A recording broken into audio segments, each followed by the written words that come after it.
Bismillahirrahmanirrahim. Alhamdulillahi Rabbil alamin. Wa salatu wa salam ala Sayyidina Muhammadin wa ala ahlihi wa sahbihi ajma'in.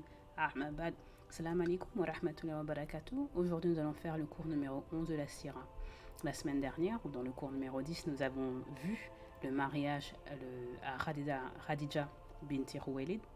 Et nous avions commencé à voir le début de la révélation lorsque l'ange Jibril vient pour la première fois, la première et la deuxième fois, voir le prophète Mohammed sallallahu alayhi wa sallam. Nous avions dit également que lorsque Jibril le prend dans ses bras et le serre très fort et que le prophète perd presque connaissance, lorsque cet événement arrive, il a très peur et il court chez sa femme qui le console et qui le conseille. Nous en étions arrivés à Waraka ibn Nufal, qui est le cousin ou l'oncle de Khadija, chez qui ils vont demander conseil. Donc nous allons voir aujourd'hui comment, et d'abord qui est ce Waraka, pourquoi est-ce que le prophète va voir une personne qui n'est pas musulmane pour avoir des informations. Et à ce sujet, pour commencer tout de suite dans le vif, les savants islamiques nous disent que le prophète lui-même n'avait pas réalisé qu'il était prophète. Il ne comprend pas ce qui lui arrive et ainsi, il a besoin d'aller voir une personne qui a le savoir, car le savoir est une chose bénie par Allah subhanahu wa ta'ala, et ainsi on se rapproche de celui qui sait, qui a le plus de science, pour comprendre ce qu'il se passe. Nous-mêmes, dans nos vies quotidiennes, on ne devrait pas avoir de problème à se tourner vers quelqu'un qui a plus de science que nous pour apprendre de lui et de sa sagesse.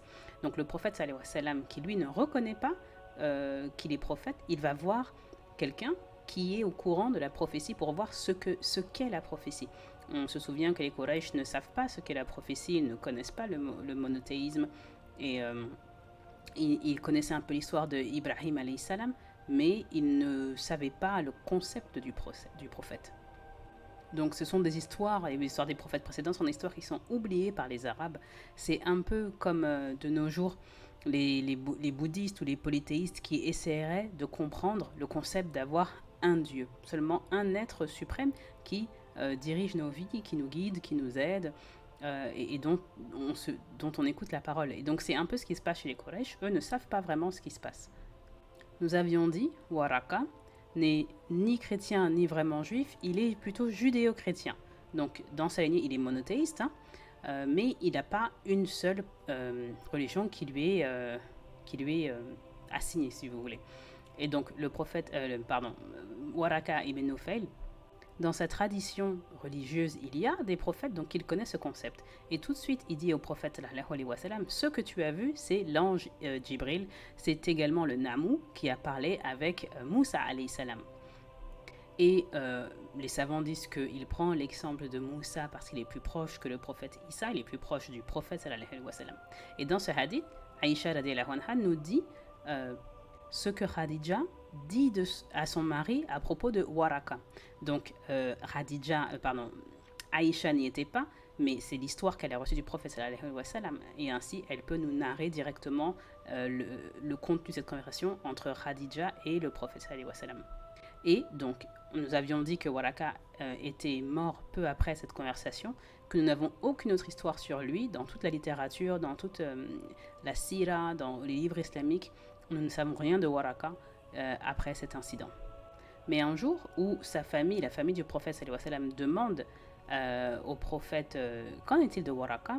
Donc la famille de Waraka demande au prophète qu'en est-il de lui. Et le prophète sallallahu alayhi wa sallam dit, je l'ai vu au Jannah, au paradis, vêtu de vêtements magnifiques et avec un jardin. Donc nous savons que Waraka, cela démontre qu'il est un croyant, il est un sahabi parce qu'il a cru au prophète du temps du prophète, c'est un musulman donc, et on dit que c'est également la première personne, le premier musulman qui est décédé à Makkah. Si nous en revenons au hadith narré dans Bukhari, le hadith qui est narré par Jabir nous dit qu'après cet incident, la wahi, la révélation, s'arrête. Le prophète sallallahu alayhi wa sallam n'a plus aucune révélation.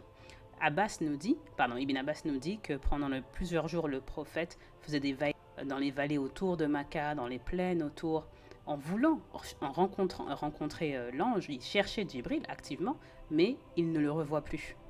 Selon plusieurs sources, la wahi, la révélation, s'arrête ou 6 mois, ou plusieurs semaines, ou un mois. Donc Si on prend la moyenne d'à peu près 30 jours, un mois, donc on arrive au mois de Shawwal, et le prophète sallallahu alayhi wa sallam nous dit qu'il avait peur pour lui. Il avait peur pour lui, mais il avait peur aussi d'avoir imaginé cet incident, et peut-être se dit-il qu'il devient fou. Donc le prophète sallallahu alayhi wa sallam tous les jours retourne à la recherche de Jibril alayhi salam, mais lui ne vient pas. Jusqu'à ce qu'un jour, alors qu'il descend la montagne, il entend son nom. Il regarde à gauche et à droite, il se retourne, il ne voit rien, devant, derrière lui, toujours rien, et il regarde donc dans les 4 directions, il ne voit rien, mais il est assez sûr qu'il a entendu son nom. Donc, naturellement, qu'est-ce qu'il fait? Il regarde en l'air. Il regarde en l'air, donc il lève la tête et il dit « Et là, j'ai vu l'ange qui m'était apparu à Hira, sur un trône entre les cieux et la terre. Et j'ai commencé à trembler. » Subhanallah. Donc il veut vraiment voir Jibril alayhi salam, mais lorsqu'il le voit, il peut à peine supporter cette vue. On a une autre version du hadith qui dit le prophète sallallahu alayhi wa sallam tombe à genoux de choc, il se relève et il court chez Khadija encore une fois. Et il lui dit Zammiloni, Zammiloni, couvre-moi, comme la première fois. Et lorsqu'on vit un grand choc, on tremble, c'est naturel. La température du corps baisse, donc le corps à cette réaction naturelle au choc immense qui est de trembler. Et imaginez votre comportement peut-être de voir Djibril sous sa forme d'ange, sa forme normale. Nous savons que les anges sont très très grands, ce sont des créatures d'Allah qui sont énormes. Et lorsqu'il le voit entre les cieux et la terre, donc il a peur et il court chez sa femme. Et là, c'est la deuxième révélation du Coran, les 7 premiers ayats, versets de la sourate Al-Muddathir, la sourate 74 dans le Coran. Et donc, Ya Ayyuhal Mudathir, tout ça, les 7 nouvelles, elles ont été révélées à ce moment-là, pendant la deuxième fois que le prophète sallallahu alayhi wa sallam voit Jibril. Nous allons écouter les 7 premiers versets qui sont Ya Ayyuhal Mudathir, qum fa'anzir, wa rabbaka fakabbir, wa thiyabaka fatahhir, wa rujza fahjur, wa la tamnun tastakthir. Ô toi qui te couvres, lève-toi pour avertir par ton prêche. De ton Seigneur glorifie la grandeur, purifie tes habits et évite le contact avec toute impureté. Ne fais pas de dons dans le but d'en recevoir plus et sois patient pour la cause d'Allah. On peut s'interroger sur quelle est la sagesse derrière l'attente des 40 jours. Les savants nous disent que c'est pour le préparer à la deuxième rencontre. En effet, s'il l'avait rencontré juste après, il aurait été peut-être encore plus effrayé. Pourtant, bien qu'il soit effrayé la première fois, le prophète sallallahu alayhi wa sallam retourne à Hira pour retrouver Jibril encore et encore. Il y va tous les jours, il veut le voir, mais ce n'est pas le temps. Le temps n'est pas encore arrivé. Et donc, on lui laisse un espèce de 40 jours pour qu'il puisse reprendre courage et son énergie. Mais même lorsqu'il le revoit la deuxième fois, c'est aussi une grande épreuve pour lui. Encore une fois, ça nous montre toute l'humanité du prophète. Et ça nous montre également que tout cela n'est pas prémédité. Il y a beaucoup d'allégations à l'encontre du prophète à l'égard de la part des non-croyants, qui nous dit que le prophète a tout planifié, que la révélation a été arrangée, et que rien n'est vrai. Et le fait d'avoir ces hadiths, ça nous montre sa peur, ça nous montre qu'il court chez sa femme, ça lui montre que la révélation le suit, vient quand même. Ça nous montre vraiment, machallah, toute son humanité et le choc et le fait surtout que ce n'est pas une préparation. Maintenant, si on se penche sur les 7 premiers versets de la sourate Al-Muddathir. Donc, contrairement à ce que certains pensent, le prophète sallallahu alayhi wa sallam reçoit la révélation alors qu'il est chez Khadija, alors qu'il est couvert. D'ailleurs, nous savons que la maison de Khadija, c'est la seule maison où Jibril a été. Donc, lorsque le prophète sallallahu alayhi wa sallam voit Jibril près de la montagne, le prophète s'en va, il court et lui le suit jusqu'à chez Khadija, et c'est là que la révélation commence. Et il lui dit « Ô toi qui te couvres ». Donc c'est l'image pour dire « toi qui es dans le confort » également, c'est une image. Il est en effet couvert, parce qu'il dit « Zammiloni », mais il est aussi enveloppé. Donc c'est aussi une certaine sorte de confort. Il y a aussi une injonction. Il lui dit « donc c'est une action, lève-toi ». Arrête d'être inerte, lève-toi et avertis. Ça veut dire fais une action. Fa'anthir. Donc lève-toi et sors de ta zone de confort. Et avertis le monde. Et pendant que tu fais cet avertissement, prie et glorifie ton Seigneur. Wa rabbaka fakabbir. Donc annonce bien haut partout la grandeur de ton Seigneur. purifie tes vêtements, c'est-à-dire que purifie-toi, c'est-à-dire purifie ton âme, mais fais également, donc sois bien sûr de ne pas avoir de péché, mais également purifie tes vêtements. Sois bien sûr que il n'y ait pas d'impureté sur toi. Donc, verset suivant, délaisse toutes les idoles, et lorsque tu as averti, sois sûr de t'entourer uniquement de choses pures. Au verset 6, la traduction est un petit peu compliquée, mais tamnoun, ça veut dire ne pas faire une chose dans le but de recevoir quelque chose en retour. La traduction française nous dit ne fais pas un don dans le but d'en recevoir plus, mais c'est surtout ne fais pas quelque chose par intérêt. Et c'est ça l'utilisation de mamna. Allah Azawajal donc lui dit si tu fais quelque chose, ne le fais pas dans le but de recevoir quelque chose en retour. Si tu fais un prêt à quelqu'un, ne viens pas lui rappeler, lui dire ah, il y a 2 semaines, tu te souviens, je t'ai prêté 50 euros, vas-y, prête-moi ta voiture pour 2 jours. Donc, ce genre de rappel, si vous voulez, enlève la faveur, enlève la bonne action que tu avais. C'est comme si tu reprenais ta bonne action. Donc, c'est un comportement à ne pas avoir. Si tu le fais, fais-le uniquement pour l'adoration d'Allah. Ça nous renvoie même au concept de sincérité. Parce que lorsqu'une personne fait une chose uniquement pour recevoir la grâce d'Allah, personne ne peut douter de sa sincérité. Mais si tu as d'autres intentions, ça assombrit, si tu veux, ça gâte un petit peu cette bonne action, cette réputation aussi. C'est pour ça que le prophète sallallahu alayhi wa sallam n'était pas autorisé à recevoir la zakat. Il n'était pas non plus autorisé à recevoir quelque forme de paiement que ce soit pour sa dawa ou pour n'importe quel fait religieux. Le dernier verset nous dit « Wa rabbika fa'azbir ». Ça veut dire c'est une indication qu'il va y avoir des épreuves, mais que le prophète sallallahu alayhi wa sallam doit les surmonter. Il doit être patient, il doit avoir sabr pour Allah.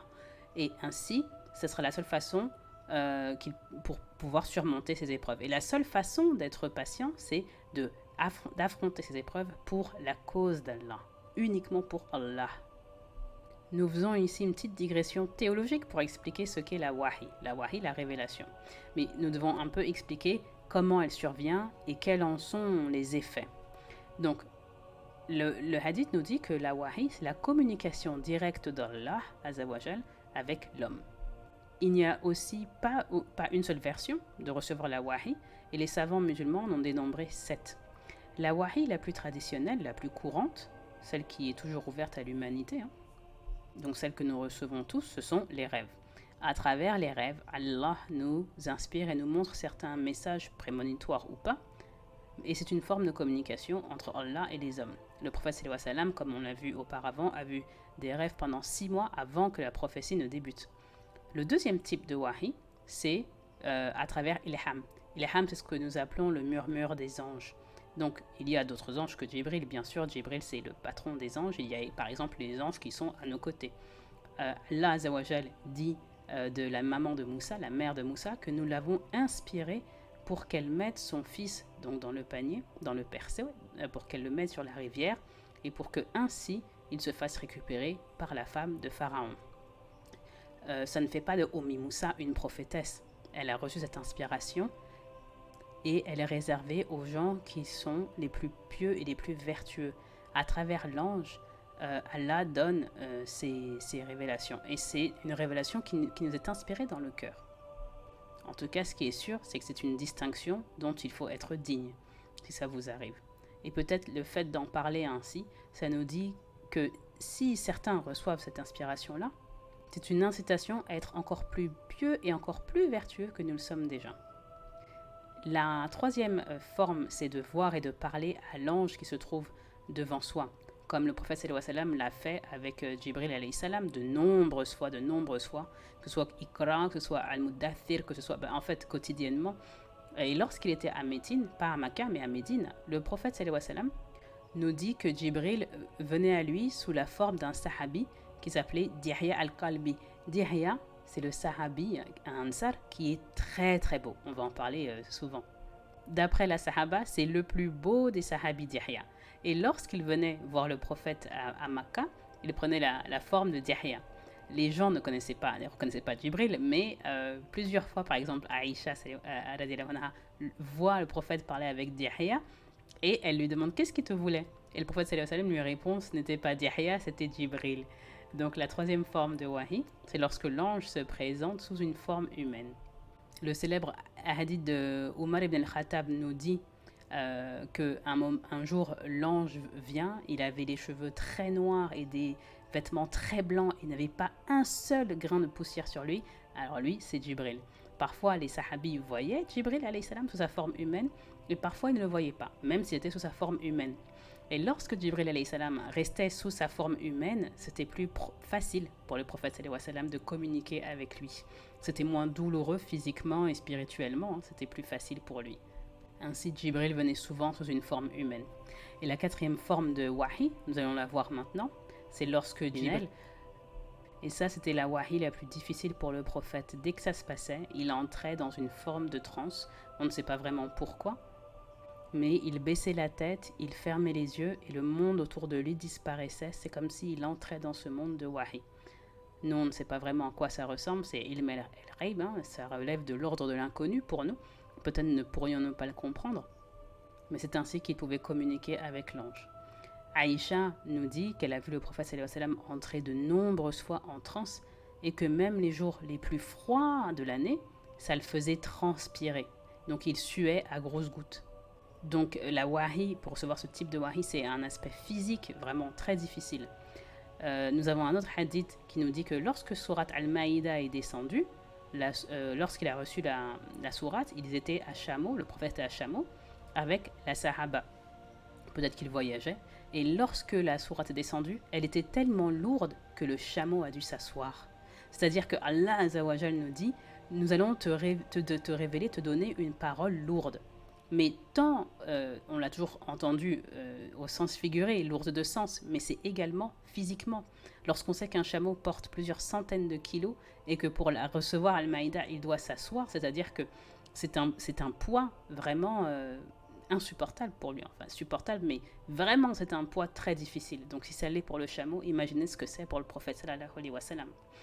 Dans un autre hadith, nous avons un sahabi qui nous dit qu'un jour, le prophète sallallahu alayhi wa sallam était accoudé sur un des compagnons et une sourate est descendue soudainement. Et lorsqu'elle est descendue, le compagnon, le sahabi, a senti une pression sur sa cuisse encore et toujours plus forte. Et la pression ne cessait d'augmenter à quel point qu'il a pensé que son os allait se briser sous le poids de la révélation. Ça nous montre à quel point la parole est lourde physiquement et spirituellement. Donc ce qu'il recevait, ce n'était pas facile pour lui. Nous avons aussi un hadith de Hakim ibn Hizam qui nous dit, dans Bukhari, donc le sahabi demande Ya Rasulullah, comment est-ce que tu reçois la wahi? Et le prophète donne 3 ou 4 exemples. Il dit, parfois, Jibril vient à moi dans une forme d'homme et je comprends ce qu'il dit. Il continue, il dit, d'autres fois, Jibril vient à moi dans une forme d'ange et il entend un bruit comme un son de cloche qui fait énormément de bruit. Et là, pour lui, c'est plus dur de communiquer avec Jibril. Et donc là, il entre dans le monde de la wahi. Il communique en tout cas, mais comme vous voyez, c'est pas une communication orale. Ensuite, la cinquième, on retourne donc la cinquième type de wahi, c'est lorsque Jibril est dans sa forme originelle, nous l'avons dit. Et comme je vous l'ai dit tout à l'heure, il a sa forme d'ange, mais on ne sait pas quelle est sa forme originelle. Donc j'aurais dû retourner en arrière pour être bien sûr, on ne sait pas quelle est la forme originelle des anges. On sait que c'est un ange, on sait que c'est le patron des anges.